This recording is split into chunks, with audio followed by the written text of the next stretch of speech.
Good morning friends. तो मैं अभिजीत कुमार दुबे एक बार फिर से समृद्धि आईएएस के यूट्यूब चैनल पे आप सभी का हार्दिक स्वागत करता हूं, अभिनंदन करता हूं। हमारे NIUS और DLED के विद्यार्थियों के लिए मैं कहना चाहूँगा, अटल बिहारी वाजपेयी पूर्व प्रधानमंत्री भारत जिनकी एक कविता है बहुत ही ज़बरदस्त, जिसमें वो कहते हैं कि क्या हार में क्या जीत में किंचित नहीं भयभीत में, क्या हार में क्या जीत में किंचित नहीं भयभीत में, कर्तव्य पथ पर जो भी मिला यह भी सही वह भी सही। हमने कल आपसे वादा किया था कि आपके लिए लड़ाई लड़ी जाएगी, तो आपके लिए लड़ाई लड़ने की पटकथा लिखी जा चुकी है और प्रयास शुरू हो चुका है कि किस तरीके से आपको न्याय दिलाना है और किन किन लोगों से बातचीत करनी है।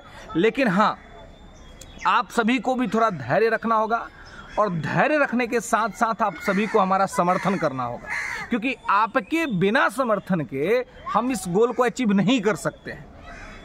ये जब तक आप सपोर्ट ना करें, जब तक आप सभी विद्यार्थी, आप 14 लाख लोग हैं, 14 लाख लोग, समझ रहे हैं, 14 लाख NIUS DLED के कैंडिडेट हैं जिनका भविष्य अंधकार में डूबा हुआ है, जिनके भविष्य के साथ देश की सरकार खिलवाड़ कर रही है। राज्य की सरकार और केंद्र की सरकार, मैं खुलेआम सरेआम बोल रहा हूं कि सरकार आपके साथ अन्याय कर रही है और सरकार को ये अन्याय नहीं करना चाहिए और सरकार को आपकी स्थितियों को देखना चाहिए। कल का भी मैंने जो वीडियो डाला उस पर जो लगभग 150 के अप्रॉक्स में कमेंट आए हैं, उस 150 के कमेंट में यार मैंने सारा कमेंट पढ़ा है, कुछ कमेंट्स को तो मैंने रिप्लाई भी किया है।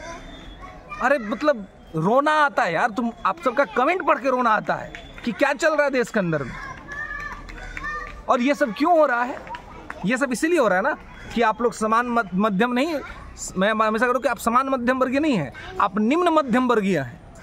मध्यम वर्ग में भी आप निम्नतम स्तर पे हैं, इसीलिए ऐसा हो रहा है ना, क्योंकि आप सभी को क्या है, हमारी जो सरकार है वो सिर्फ वोट बैंक समझती हैं और कुछ नहीं समझती। अगर समझती तो इस पर निर्णय तो लेती, विचार तो करती।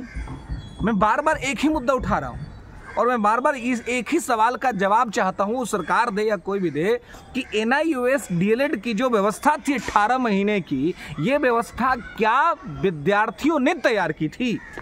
इसका जवाब किसी के पास नहीं है, किसी के भी पास नहीं है। मैंने अभी तो मैं इंटरनली कुछ जो प्रतिनिधि हैं, रिप्रेजेंटेटिव्स हैं गवर्नमेंट्स के, उनसे मैं राय ले रहा हूँ, उनसे मैं बातचीत कर रहा हूँ कि भाई बताइए क्या न्याय है।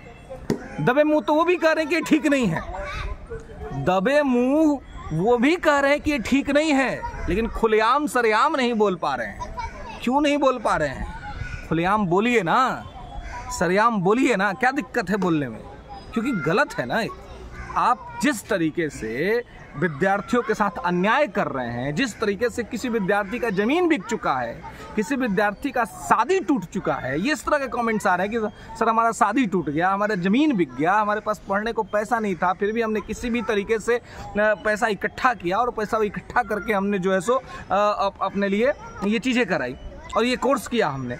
तो ये सब उन्होंने बहुत विकट परिस्थिति में किया है, तो इस परिस्थिति को क्यों नहीं समझा जा रहा है? माननीय न्यायालय जो है, जो न्यायालय न्याय का प्रतीक है, जो न्याय करता है, जो स्थितियों को देखता है, परिस्थितियों को समझता है, तो हमारे विद्यार्थियों की स्थिति परिस्थिति को क्यों नहीं समझा जा रहा है? और मैं जल्द ही आपसे बताने जा रहा हूँ कि मैं अगर एक सप्ताह के अंदर में सरकार का कोई पॉजिटिव रिस्पॉन्स नहीं आया, कुछ इस तरीके से चीज़ें इस पर नहीं हुई, तो आप लोगों को जो है आपको हमारा साथ देना होगा और मैं एक संगठन बनाऊंगा, एक संघ बनाऊंगा। इस पे मैं अपना नंबर दूंगा अपने वीडियो के अंदर में, उससे एक मैं ग्रुप बनाऊंगा, उस ग्रुप के साथ रहूंगा और शांतिपूर्ण तरीके से हम सरकार के सामने अपना डिमांड रखेंगे। शांतिपूर्ण तरीके से, हम गांधीवादी लोग हैं, गांधी के तरीके से चलेंगे। गांधी को हमने पढ़ा है, गांधी को हमने जिया है, गांधी को हमने समझा है, तो गांधी के इस देश में गांधी के तरीके से ही सरकार पर दबाव बनाएंगे और आपके लिए लड़ेंगे, चाहे उसके लिए जो करना पड़े। मैं हमेशा कहता हूं, लेकिन शांतिपूर्ण तरीके से, कोई हिंसा नहीं, किसी प्रकार का कोई विद्रोह नहीं, शांतिपूर्ण तरीके से हम अपना अधिकार मांगेंगे। हम शांतिपूर्ण तरीके से सरकार के पास जाएंगे और सरकार से कहेंगे, सरकार से अपनी स्थिति को रखेंगे कि भाई आप देखिए, समझिए, अगर नहीं समझिएगा तो आपको समझना पड़ेगा।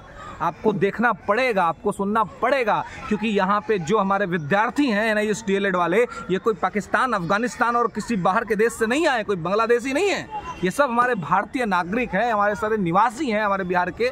इन सभी विद्यार्थियों के साथ अन्याय क्यों? और मैं आपसे कहता हूं कि अन्याय सह के चुप रहना यह महादुष्कर्म है, अन्याय सह के मौन रहना यह महादुष्कर्म है, न्यायार्थ अपने बंधुओं को दंड देना धर्म है।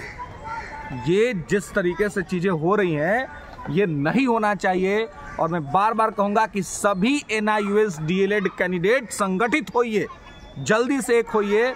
और मैं बार बार कह रहा हूं कि आप इस चैनल को शेयर करिए, सब्सक्राइब करिए और लाइक करिए, और इसको सब, ताकि सभी कैंडिडेट एक जगह पे आ सके, एक प्लेटफॉर्म पे आ सके, ताकि जब कहते हैं ना कि एक आप गाँव में आप एक समझते होंगे, अगर मैं 10 कैंडिडेट को लेकर चला भी जाऊँ कहीं तो उससे कोई खास फर्क नहीं पड़ेगा, क्योंकि गाँव में आप एक किस्सा सुने, गोल का मोल होता है, सुने होंगे ना, गोल का मोल होता है।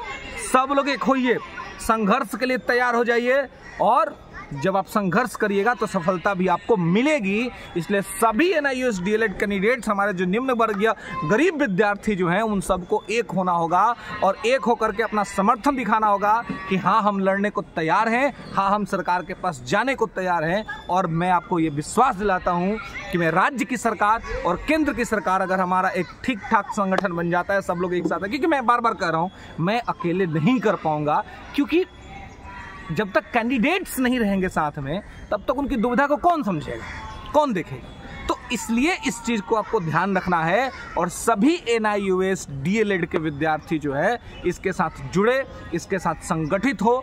और मैं कुछ दिन का बस वेट कर रहा हूँ।